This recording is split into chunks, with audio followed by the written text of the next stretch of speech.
Hello, everyone. I am Chief Solutionist David Don Hobley with Wealth Connections Live, and we have a super treat for you today. Today, we have a really awesome guest that is going to deliver a whole lot of value to you.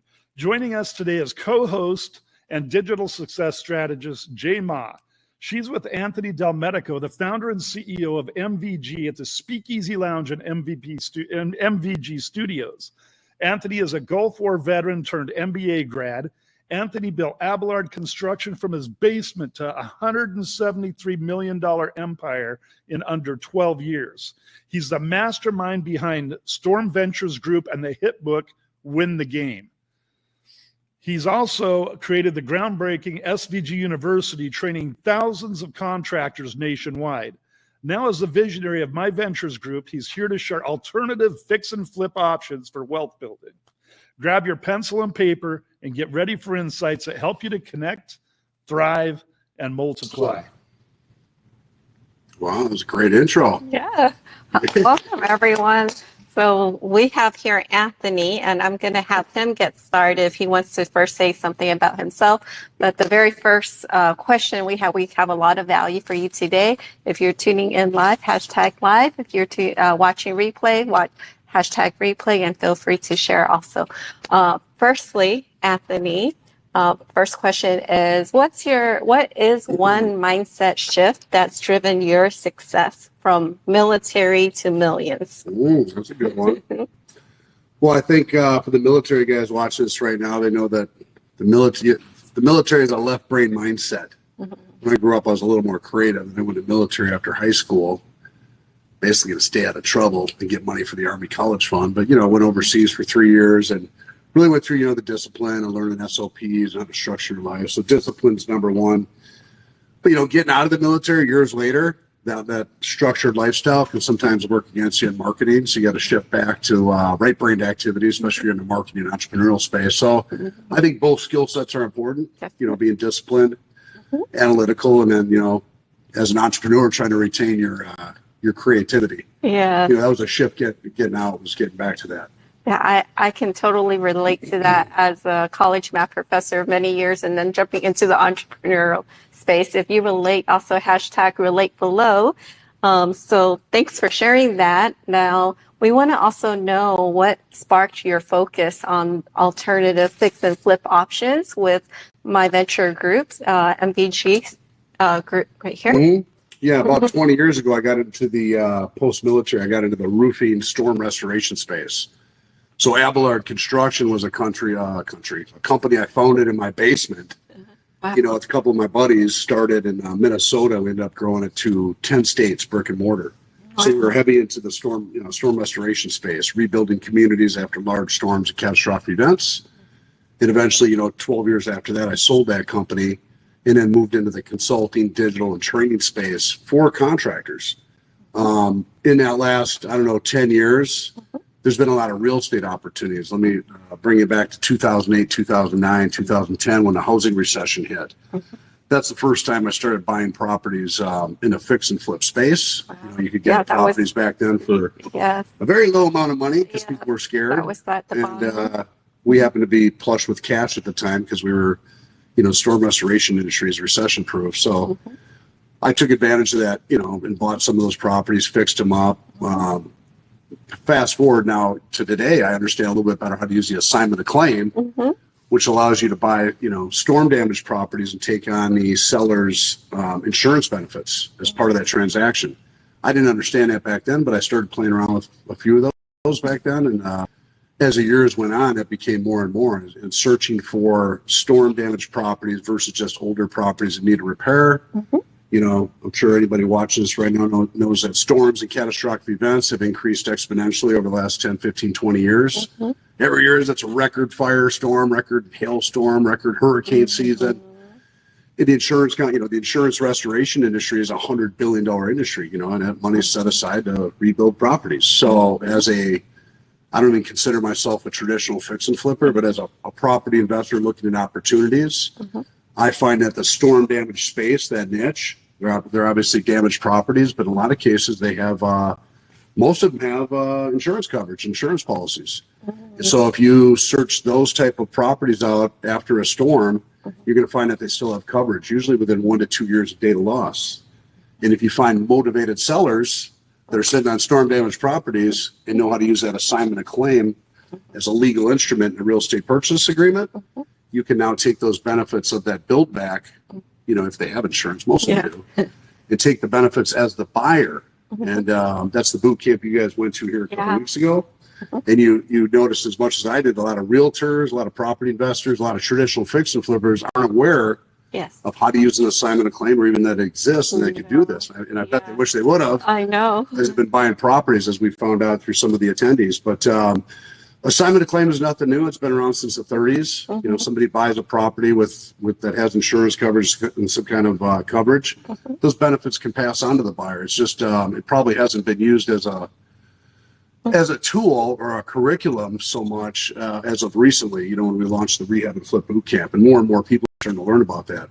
Storms ain't going away anytime soon, and I don't think property investors are going away anytime soon. So bringing those two things together can create a really exciting opportunity in the rehab and flip space, or rehab and hold, whatever you're doing with the property. Yes, definitely. It was a really neat boot camp because Anthony also took us to the properties with the team, and firsthand he went on calls, and that was part of the experience that I think that we don't find in many trainings. It's more coming from the traditional classroom. It's more of just books and textbooks and things like that. So firsthand, that was a very valuable experience. I believe just that little piece alone is worth like in the 7 figures and above. So that's the old military. So instead of just talking about, let's go out and like touch and feel these properties. So what she's talking about, guys, is day one in the boot camp. We come in here in the studio, and we do the traditional curriculum. We're bringing the policyholder, attorney, public adjuster, people that understand the claim space, how to find these properties, how to deal with the claim when a seller does have an open claim and hasn't built it back. So there's certain professionals in that network that you might want to tap into. But then the next day, instead of talking about it in here, let's go out and look at them. There's plenty of them. There's hundreds for sale right now up and down the coast here, west coast of Florida, that are damaged by both Hurricane Helene, Hurricane Milton, and a lot of those properties still have open claims. And so just connecting the property investors with those properties and understanding how to use that assignment of claim. That was day two. Going out and actually calling those realtors and calling those sellers. They're like, assignment of claim, and I know I could do that. Yeah, you can. That was really eye-opening for me from someone who never went into that space. But now seeing it firsthand, I actually feel like it's doable, because now you're not just working by yourself and thinking that you don't have enough knowledge, you don't have enough income or earnings or credit or anything like that. So now this leads us into the networking piece of this. You had a lot of different people from different backgrounds here. How can networking help investors find better deals and partners in today's market? Well, I think if you look, like the properties we looked at on day two were off the MLS, and they had, you know, the realtor search for them. You can query certain codes and find, you know, they often say, hey, this is a storm damaged property, selling at a discount. That's just what's on the MLS, though. So there's a lot of property owners out there that probably want to list their house right after a storm, but don't think they can, like this one. This property here, this is a 4-acre property, the historic log cabin. We're inside a helicopter hangar. Awesome. This is a 905,000 policy limits claim property. So when I bought this 1 week after Hurricane Ian, the seller was literally in a sleeping trailer that Farmers Insurance put her in the lot here. She was already in contract to buy or build a home up in South Carolina. The last thing she wanted to do is spend a year and rebuild this property. So that would have caused a problem with her other contracts. So she was very happy to do the assignment of claim and let me take that on and rebuild the property. How I found this property, get back to your point, wasn't through the MLS. She had just taken her property off the MLS, as people often do after major storms, not thinking that they can actually sell their property in that condition, or they would actually not get the value. She was able to get most of the value that she wanted to sell it through me, because I understood the assignment of claim and I knew I could get those benefits transferred on.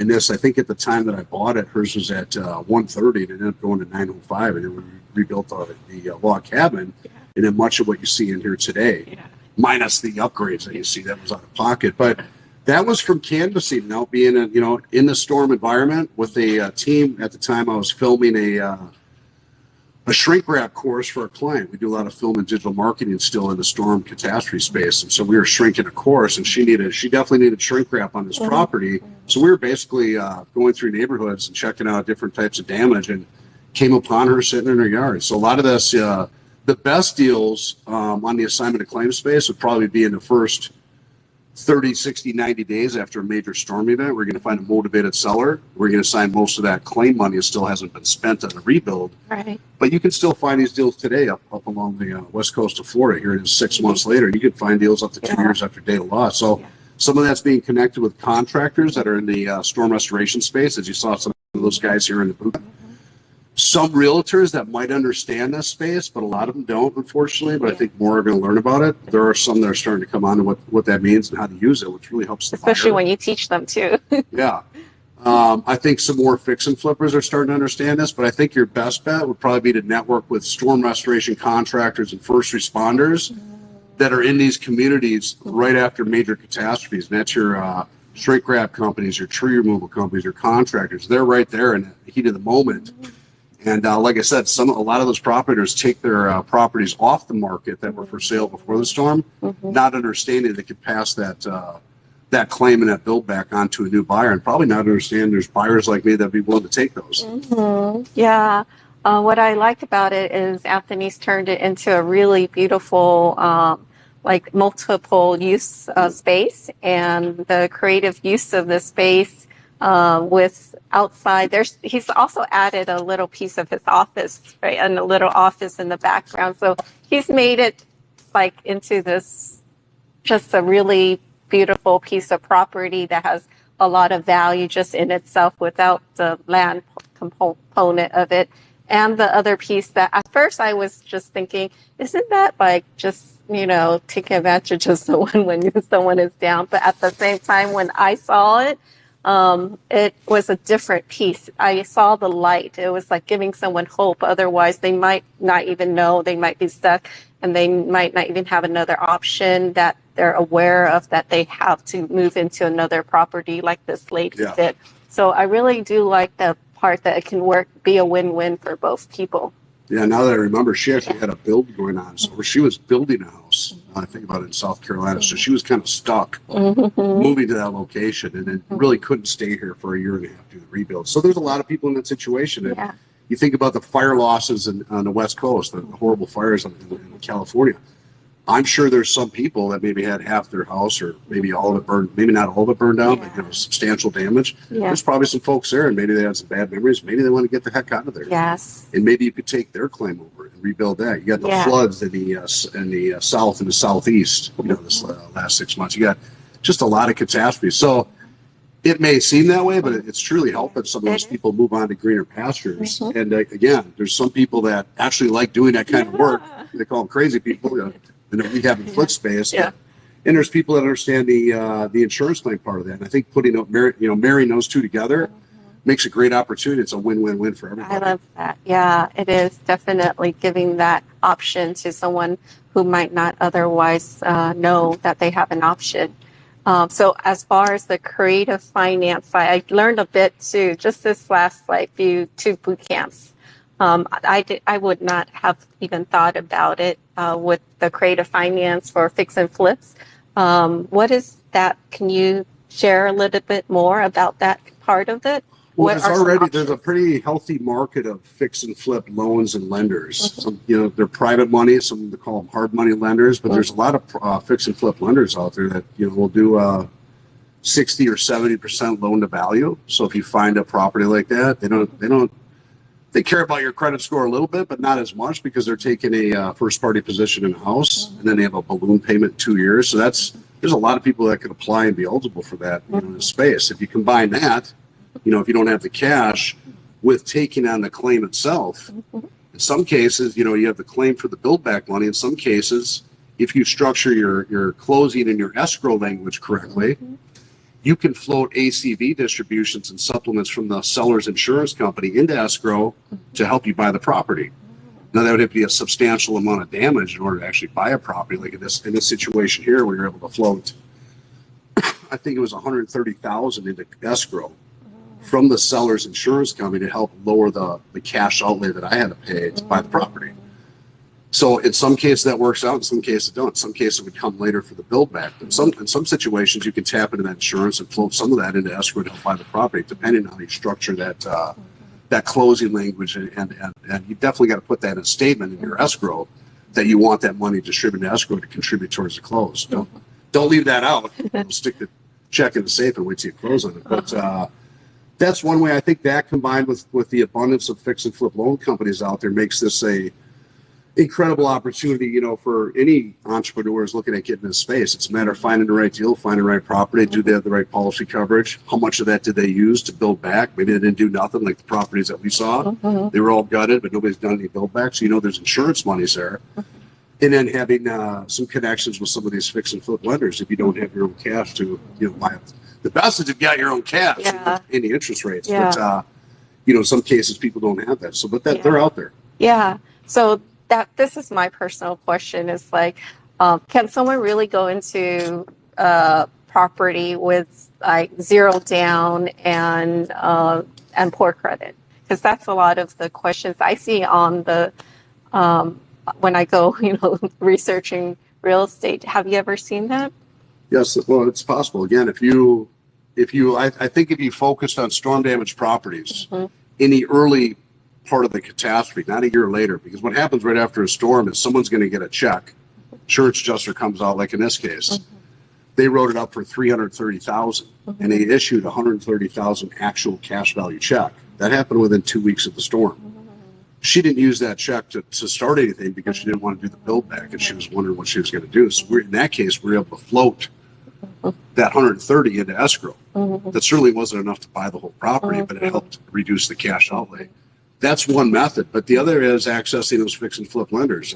So if you have no cash of your own, at the end of the day, the seller only cares if you come up with the money at close. They don't care how you get it. So if you focused on storm damaged properties, the assignment of claim, and really got in the early part of the catastrophes, that's going to reduce your cash outlay by utilizing some of the insurance monies to float in and help buy that property. Combine that with a fix and flip loan, and you essentially just bought your first property at no out of pocket. Yeah. So there are many options, and Anthony would be your guide to go to ask for those kinds of questions if you have any questions there. Now, there is another question that I have is, what is one profit killing mistake in the fix and flip space? You're looking at it right here. Falling in love with your own property. The biggest one. Doing stuff like this. You know, I upgraded this helicopter hangar with, you know, this is probably $300,000-400,000 upgrades I did above and beyond. This structure was only insured to $70,000. I got maxed out. So, you know, I was going to flip this a year ago, but, you know, the rebuild in Florida took a little longer than I anticipated. I ended up moving in. I fell in love with the property, so rehab and flip became rehab and hold. It's very nice.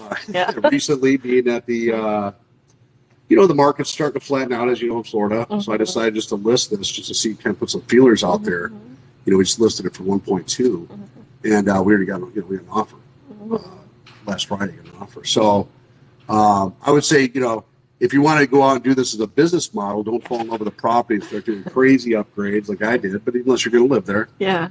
And be willing to let that go, because at some point you're going to need that cash. Yeah. You know, in this one we did all cash. Yeah. So for me, when I sell this, you know, they call it a cash out. Yeah. That's money I can deploy to you know, better areas right now and opportunities, especially with the market where it's going. So it just felt like the right time. Yes.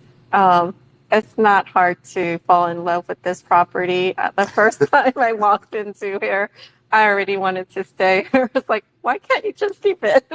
Yeah, it is very, very nice the way that he fixed it up. Well, if I don't like the offer, I may keep it. You never know. It's, you know, you never know where they're going to come. I haven't seen it yet. It's on its way. So. Okay. Well, let's see who will actually make the offer, and maybe I'll entertain some other ones. Somebody wants to come look at it. It's a beautiful spot. Yeah, it is very, very nice. But he has so much talent and creativity. I believe everywhere he goes, he'll make it very nice and beautiful. So I'm excited for your next property wherever you go, because it's really, I've never seen anything like this. A space yeah, like this is very unique. Because I was working on the you know, the documentary on Constitutional. And I was using this as a space to get away and work, and kind of built the studio around that. And I had some initial investors for the film come in here and stuff like that. So there were other reasons to do what I did here besides that. But I would highly recommend not doing that in the fix and flip space. And if you're new, you really want to focus on that 200,000 to 500,000 bracket, not the $1 million bracket like this one in your first flip. That's where the volume is. The house chart is much greater, obviously, in the 200 to 500 range, especially if you're newer. Those ranges tend to flip a lot faster. There's less you have to put into them. It gets, as you get up in home value, it becomes riskier on the turn.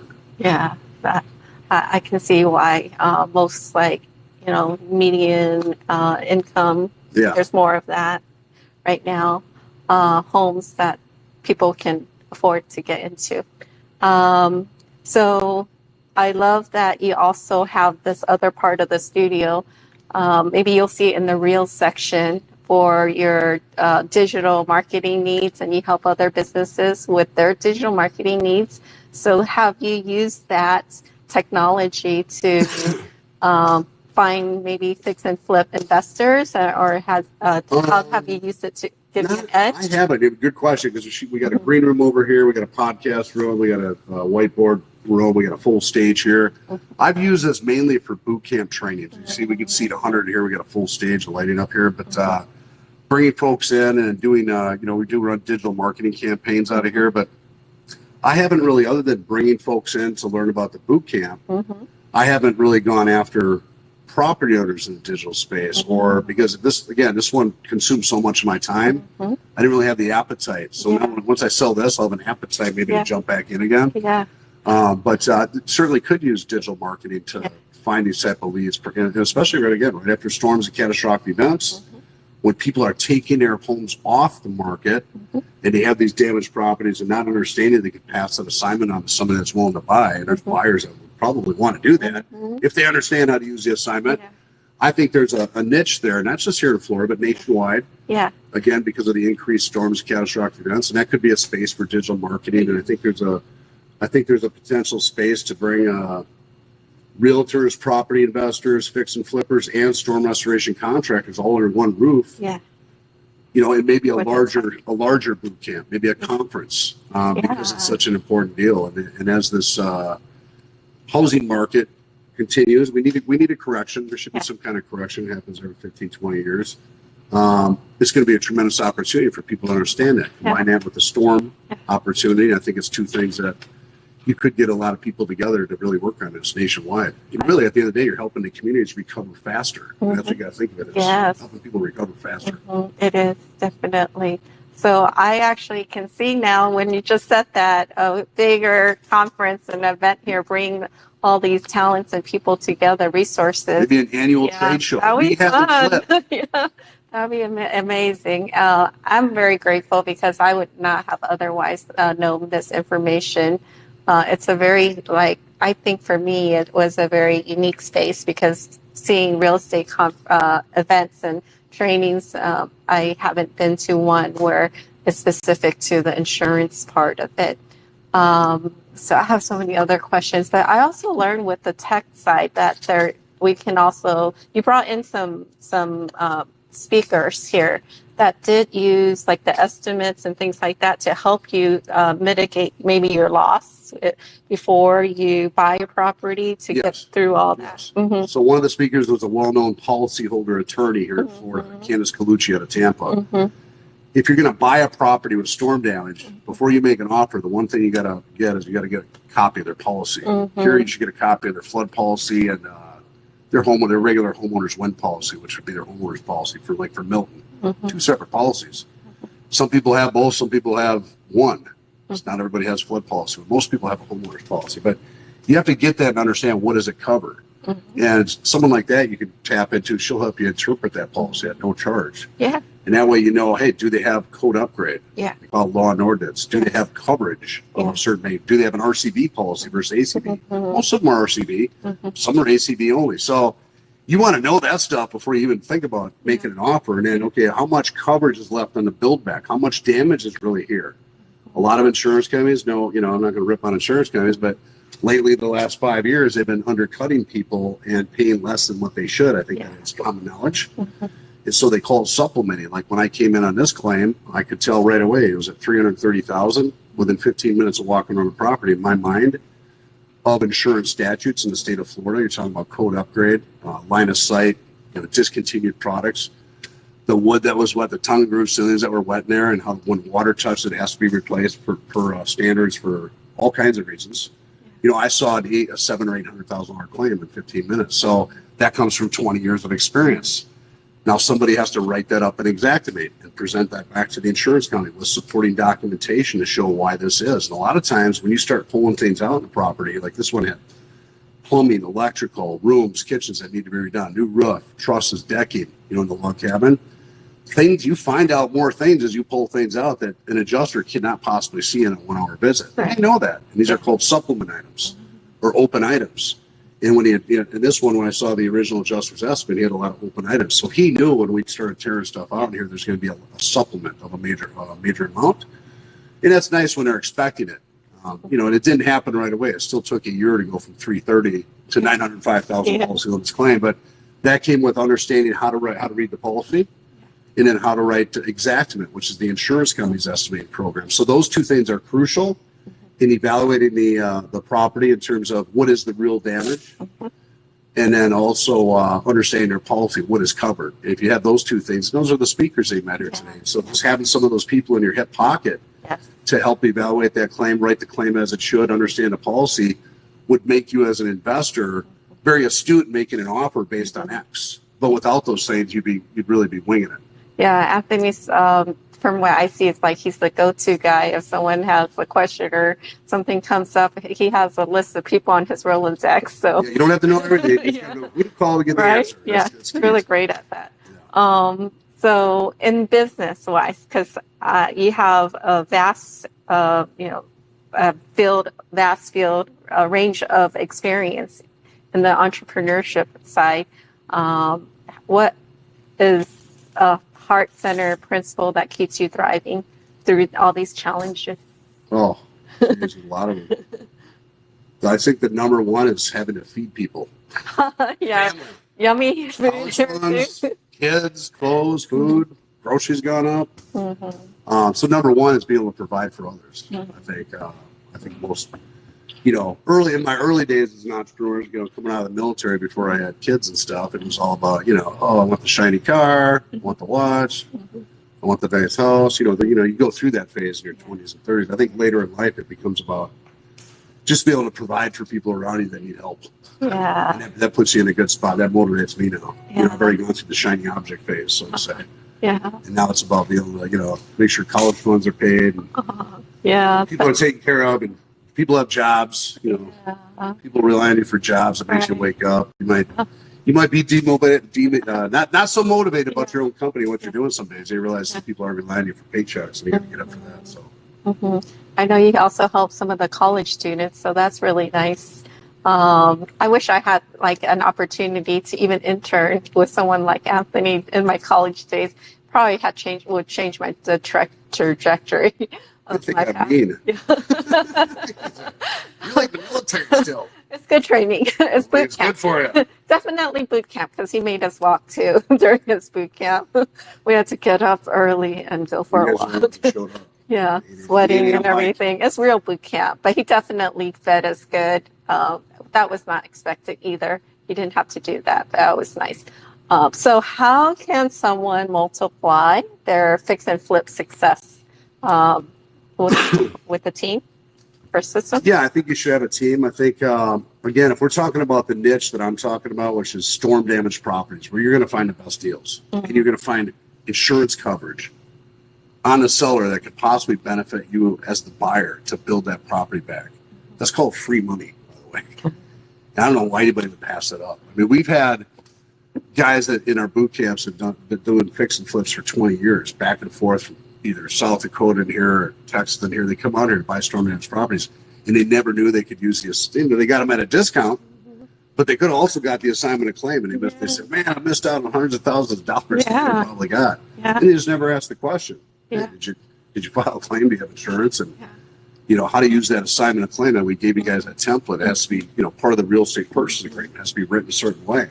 It's not that complicated, but if you don't know about it, don't use it, you're never going to get the assignment. So having somebody, once you understand that module, having a team of maybe a policyholder attorney, maybe a public adjuster, or even a storm restoration contractor that knows how to write exactament, knows how to evaluate wind damage, storm damage, flood damage. Those people are crucial to understand what you're sitting on, because an outside investor or a traditional contractor, fix and flipper, or if you're not in the claim space, you wouldn't know what you're sitting on. No. So you have to know what is it? What are you sitting on there in terms of an insurance claim? So you either have to have a policyholder attorney, public adjuster, or just a contractor that really understands that space. Any one of those people would be helpful. Yeah. I have all three. Yeah. And if it's very complicated, I've been in this business 22 years as a contractor. Wow. But on a very complicated claim property like this one, I might throw the policy still over to Candace or one of these other policyholder attorneys. Hey, can you double check everything? Because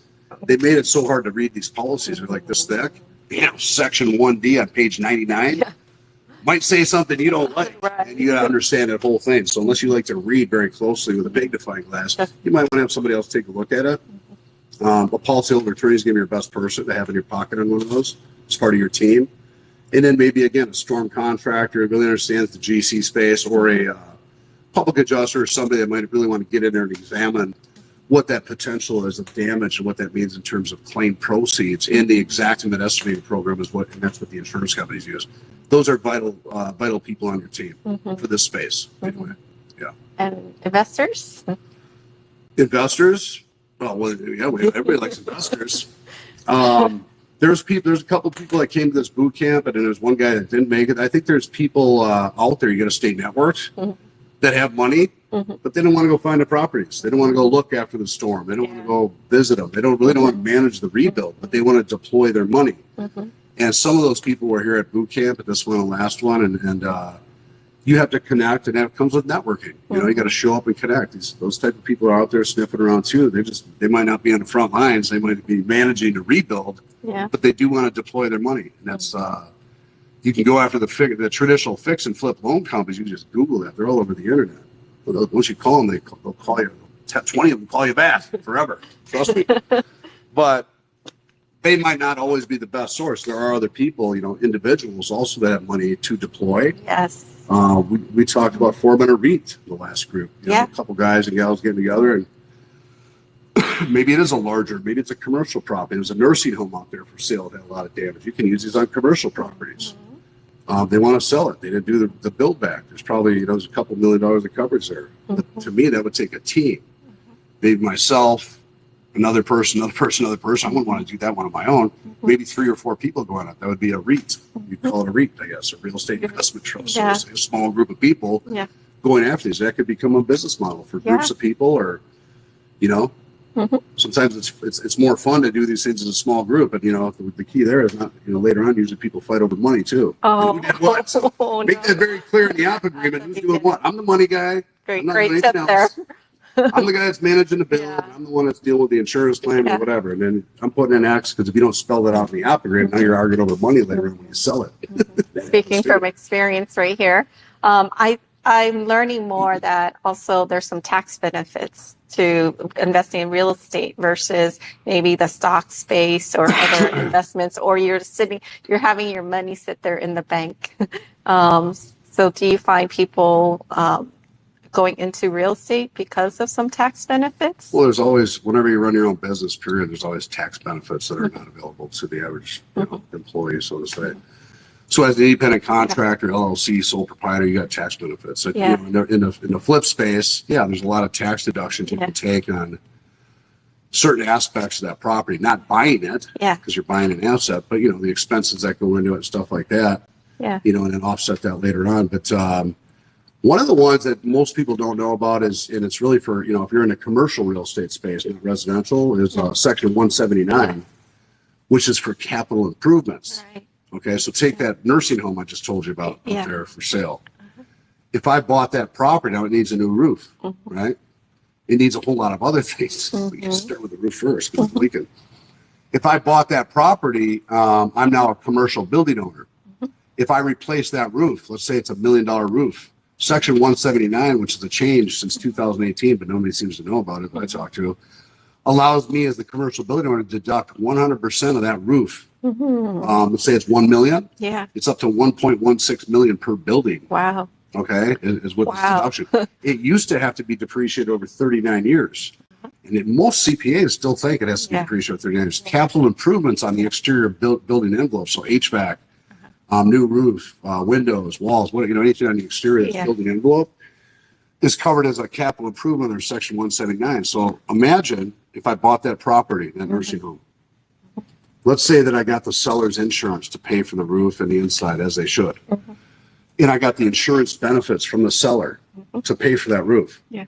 I still get to deduct under Section 179 the roof that I didn't pay for, that her insurance company did, because the rule on that is it's a capital improvement. I don't actually have to expense it. Wow. I have to put it in a service. And I can also write off the disposal of the old roof. Wow. Which adds another $300,000 or $400,000. It's a massive tax deduction. Maybe there's windows. I mean, I never got into the property, look at everything else, but there might be other things on the exterior building envelope.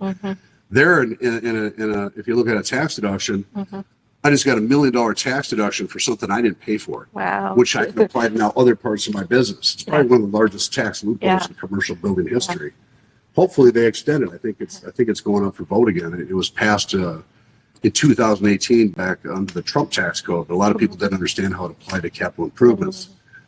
But check it out. If you're in a commercial building space, that Section 179 is an amazing tax deduction because to rebuild it was. I think the reason they put it out there was to encourage people to improve their properties in a commercial space, spend money in the economy. It's a great tax deduction. It just happens to apply in a situation I just said in a lucrative manner for the buyer of the property if you understood the deduction. Right. And definitely, you can also use that, those funds that you're saving there from your deductions to put into other properties. A lot of different things, and do consult with your tax attorney because I'm not a tax guy. We're just speaking from experience. Well, a lot of they usually go, "Wow, I didn't read that." Because tax code is like it's a mile high, and that always changes every 4 years. Yeah, They usually go, they look into it and go, "Wow, Anthony, you're right. Thank you. I want to help. This is going to help a lot of my clients." Take a look at it. It's a real deal. That was my gold nugget right there. It's too bad it didn't apply to residential.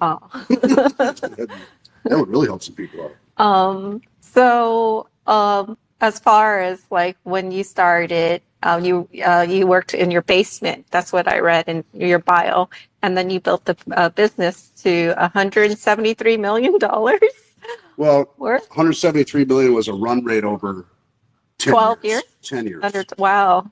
Okay, count the first 2 years off. It was 12 years, but basically a 10-year run. So it was a $15 to $17 million roofing restoration construction company. Yeah. So when we say built 170, it was a combined rate. That's so I don't want to watch this. 173 million in 1 year. Whoa. Over a 10-year period, it was 173 million. We averaged, some years it was 10 million, 15, 20 million. The moving average is about 13 to 15 million over 10 years. That's amazing. From your basement. So was there somewhere? Thank you for that inspiration. There's hope. So what did you have like any one connection that maybe still is in the back of your mind that changed your wealth building game? And how can our listeners find out more? There's different mentors. I think the biggest one probably, when I got out of the military, I went to, I got the 4-year degree in college. Then I realized the job market sucked for 4-year degrees. I'm like, that's what I went overseas for the Army College. So I applied to the grad school. I got my MBA from the University of Minnesota. Got out, and I did get the corporate job, up in St. Paul, Minnesota. I was a marketing manager for Ecolab. Wow. Which is a $2.5 billion publicly traded company, and their headquarters are in St. Paul, Minnesota. So I did the corporate America thing out of college for 3 years. And you get stuck in that mindset a little bit. And it's it was a decent salary at the time. In fact, I don't know, it was 65, 70 at the time, which I don't know what MBAs are making now, but probably not much more based on what I'm hearing. But W-2, the Uncle Sam takes they're big, 36 You got state tax. I mean, you're really left with like 40. Yeah. Trying to pay off 30 grand credit card debt, $80,000 in graduate school loan debt. The Army College Fund didn't cover the expense of grad school. They covered the undergrad. So I realized I was going to have to live very skinny for 10 years. And that's when I got the entrepreneurial itch. And I think at that time, it was difficult for me to think about quitting my job that I worked so hard for in school. And it was a safety net.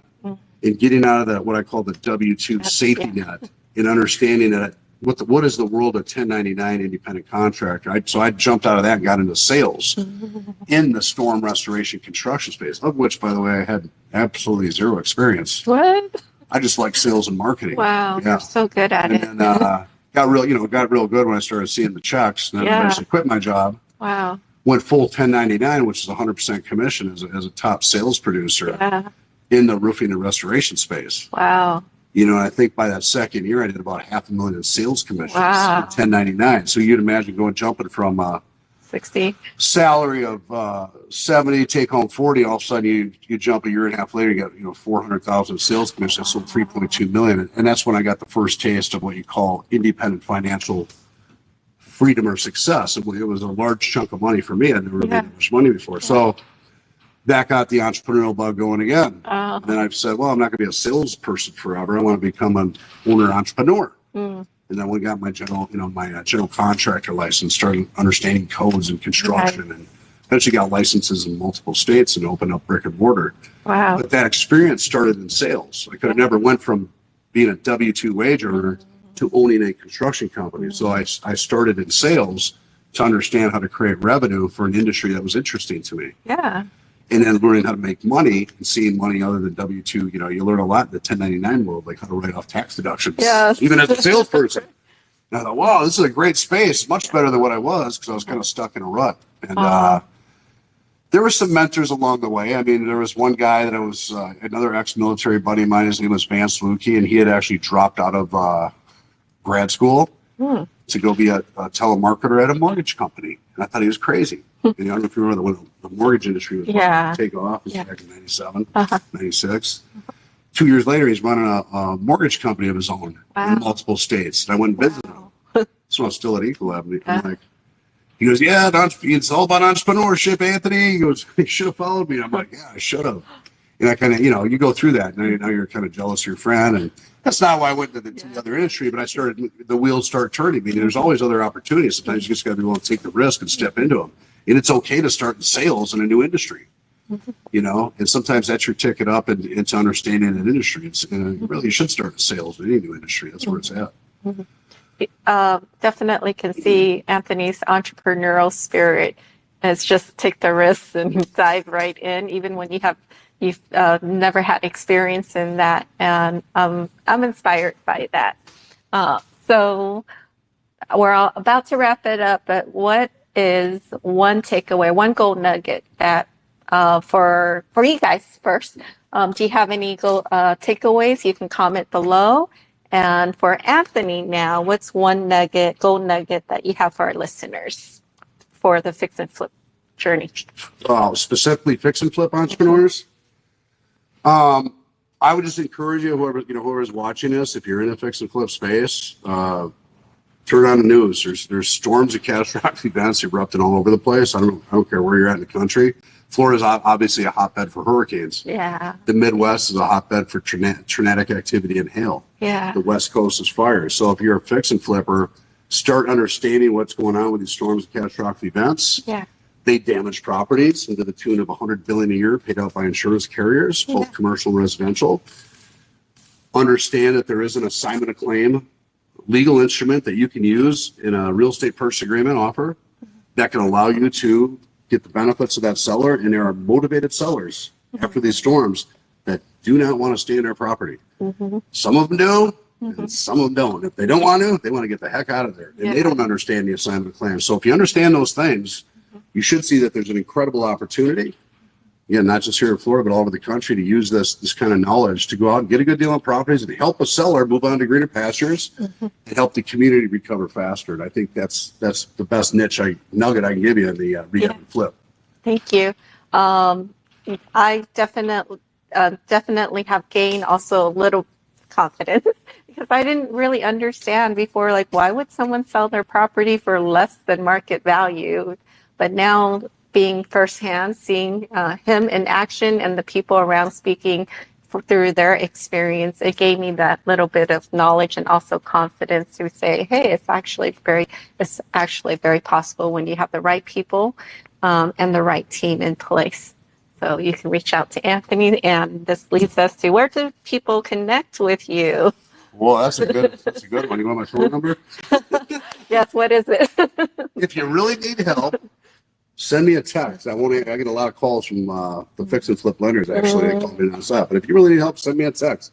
847-899-7089. Say you saw my podcast or her podcast, and you got some questions in the space. I'll reach back out to you. But if you call, I probably won't answer. Yeah. Now, I can give you the company number. You'll never get through to me that way. I can give you the website. I probably won't see them, but that's the best way. But send a text, don't call. Okay. And we'll put that down also in the comment section below. If you have any questions, you could also comment below or send Anthony a text. It's pretty funny. My cell phone blows up. How many fix and flippers you got out there watching? Or all the offers for this really Oh yeah, you're beautiful welcome to make an offer on the property. Yeah. before it goes. I really would love to keep it, but I know he's going to have many bigger things, adventures that we look forward Remember the to. number, you can't fall in love with your fix and flip. Oh no. Which I already did here. I know. So that was one lesson, but it's hard to not fall in love with your own, projects and the sweat and tears that you put into it. Made it just such You're making me not want to sell it now. Oh no! Don't sell it. But thank you everyone for joining Wealth Connections Live, and you can definitely share this and reach out to Anthony for any questions, or if you're ready for a fix and flip project, you can also reach out to him. Just have your credit card ready before I call you. Just kidding. That's a joke. That's right. There you have it, ladies and gentlemen. You've got my co-host Jay Mod there at MVG Studios at the Speakeasy Lounge with the amazing Anthony Delmedico. These are our two power players, and Anthony is certainly a power player, and we're so lucky to have him on our show today. Thank you, Anthony, for coming on our show. We're really grateful. Thanks for having me. And grateful for your training, and we're excited to do big things with you going forward as well. So, guys, you've got to, if you've ever thought about doing any kind of real estate investment, especially fix and flips and things of that nature, or if you need some marketing help with your business, make sure you reach out to Anthony. We'll make sure his website is listed, and I just got his phone number. We'll get that posted as well. These are just two amazing people. Let me tell you about Anthony. This guy has a huge heart. He's a military veteran like me. He served the country in some pretty nasty places, and he's like a big teddy bear, and he's got a huge heart for helping people. So you can't ask for a bigger man. Don't tell him that.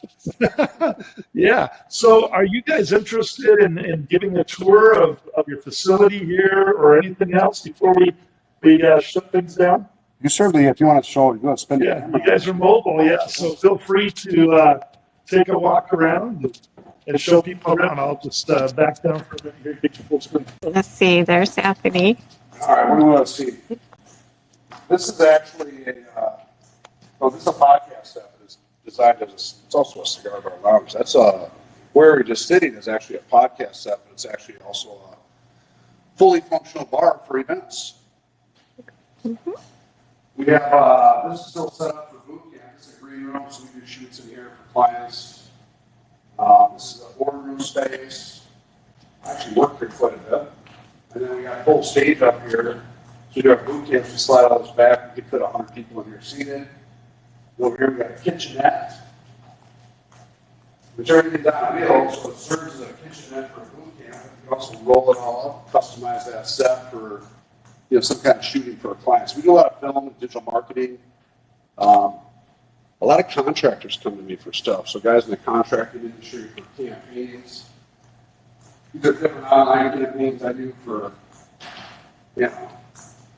building material suppliers, contractors, lawyers.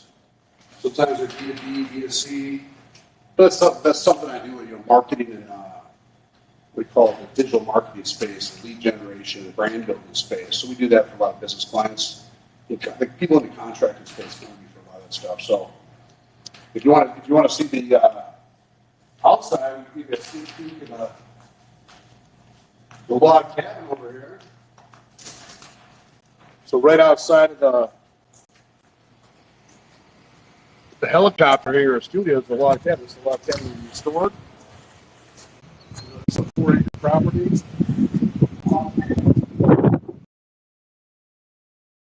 4 acres. So although it's a cool studio, we're literally out here in the middle of nowhere in Fort Myers. So I think it froze a little bit. We lost the internet right here. that's all right. Okay. Now we're back.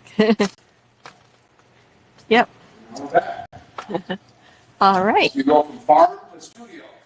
Awesome. Yeah, this property we just listed 3 weeks ago. So it's a unique buyer. It's a unique buyer that wants to have a space like this. Somebody call it a man cave, or a studio space or a workspace. And then you got the historic log cabin, and you're right here next to Pine Shadows Air Park. Nice.